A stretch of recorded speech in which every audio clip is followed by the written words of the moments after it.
Hello everyone. I hope you're doing well. I just wanted to make a quick video going over the SA2 prompt a little bit more in depth, so hopefully that will help you out moving forward. So you'll notice that I have a specific context for you. This context is based on the readings that we've been doing and the way that they help us understand consumerism. So it reads, the consumerist nature of our culture has garnered a lot of criticism. It makes us competitive, contributes to stereotyping, and encourages us to spend a lot of money on things we don't really need. But some acknowledge that consumerism plays a very important role in our society. It helps us establish social groups and send messages to the people around us about who we are. Either way, it's clear that our inclination to buy things and be affected by ads has significance in our world. It shapes us as much as we shape it. So, just to go over a little bit briefly, um, we can establish certain pros and certain cons to consumerism. And the reason I'm going over this is because your goal or your job here is to decide whether consumerism is ultimately beneficial or detrimental to our society. So, let's start with the pros. I think some of our course readings, such as Steve Quartz's Why Consumerism Makes You Happy, show that consumerism is a necessary part of our society and even part of human nature. Other reasons to support a consumerist society include that it encourages competition between businesses, prompting them to offer low prices for high quality. It encourages progress because obviously, if there's a sense of competition, our society or businesses or people in our society want to continue pushing the boundaries of what's available. So it encourages progress in our society and in terms of what we can buy and what's available to us. It also gives individuals a way to measure personal advancement. So if you are someone who maybe grew up in a not a privileged society or not a privileged community, one way to kind of like look at or measure your successes in life is based on a consumerist society. So that's some of the pros that have been established in my classes. Some of the cons here. So if you're like anti-consumerism, you'll probably want to focus on readings such as The Logic of Stupid Poor People, which demonstrate that our consumer society invites social inequality as we make judgments on people based on appearances and possessions. In The Man Who Manipulated America, we learn how the advertising that helps propel our consumer society is essentially manipulative. So it's essentially propaganda. It controls our values and actions to encourage spending. So keep those things in mind as well. Now, your task here is to answer one of the following questions. So, in a thoughtful, clear, thesis driven essay, respond to one of the following questions. To what extent is consumerism a problematic or beneficial force in our society? Or alternatively, how or why is consumerism a problematic or beneficial force in our society?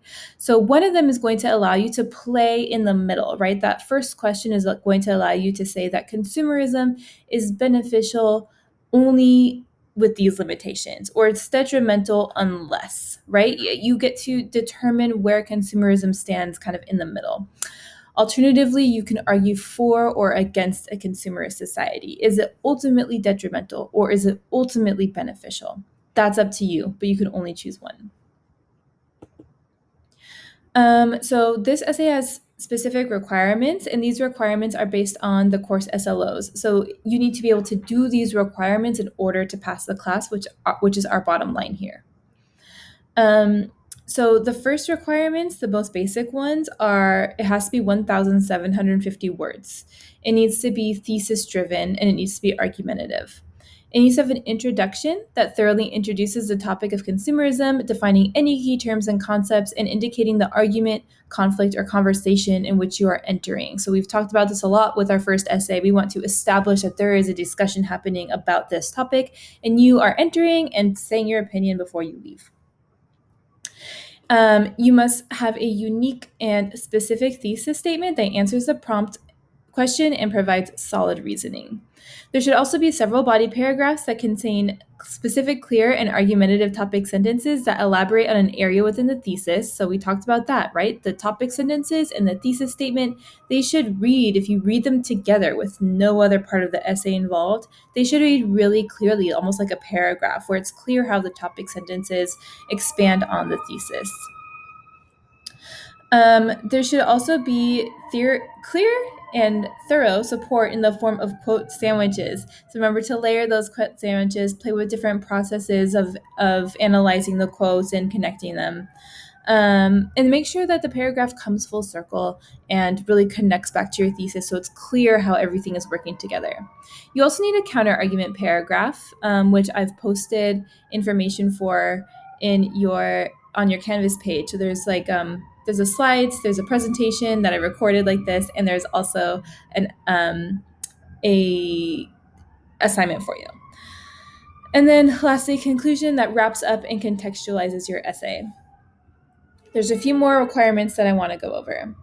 The first is MLA format, right? The entire document must be in MLA format. This includes double spacing throughout, 12-point font, left adjusted with your heading with your name, my name, the date of the class, the due date of the paper, a top right header / page number on every page, a correctly formatted works cited page. And also there's an MLA format guidelines page on Canvas. This is for your reference. It has videos, it has PowerPoints, it's got like connection. It's got a link to another source that will help you format your MLA. So I do expect you to look at that and kind of get through it as best you can.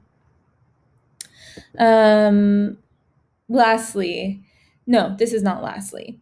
There needs to be 4 to 5 sources. At least 3 of these 4 to 5 sources must be found through individual research. So you can use 2 or more from the class, but you also must find 3 from outside the class. And remember, we're mostly working with tier 2 resources. Remember to go back to your textbook and look at tier 2.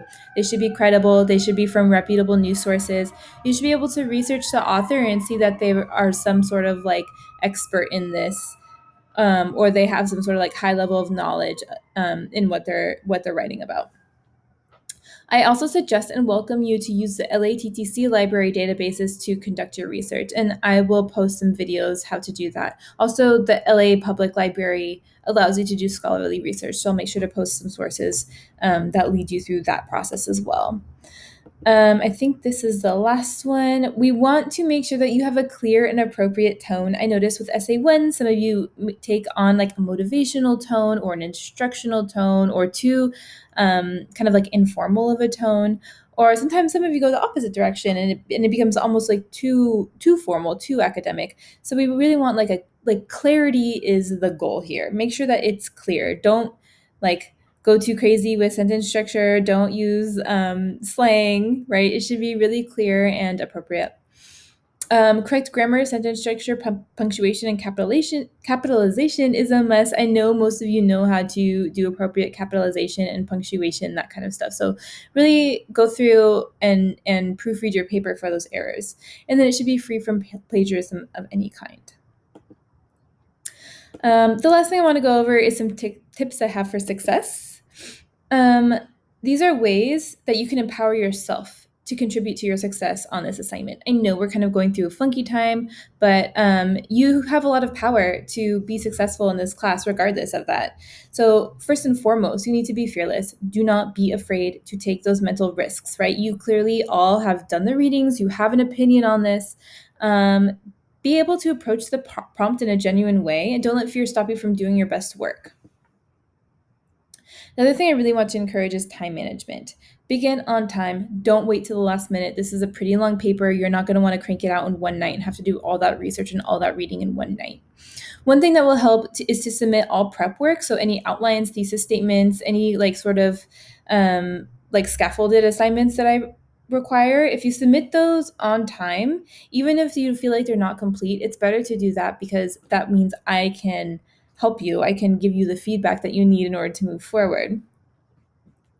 Additionally, plan regular spans of time to work on this in your schedule. Write it in your planner, write it in your phones. Make sure that you make time, that you time this essay appropriately.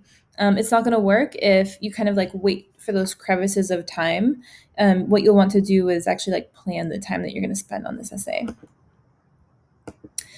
Lastly, remember to use your resources. Information does not exist in a vacuum. You don't have to feel as though you need to know everything in order to succeed on this paper. You can use internet resources to help clarify any concepts you don't understand. You can use them to help you format your papers or to receive grammar advice. Additionally, you can always ask questions if you have them. That's what I'm here for. So you can always come to me as well. And I think that is it. That is SA2. That's your job. Just remember, answer the prompt question, be genuine, be clear, and do your research. And I think that you will all be just fine.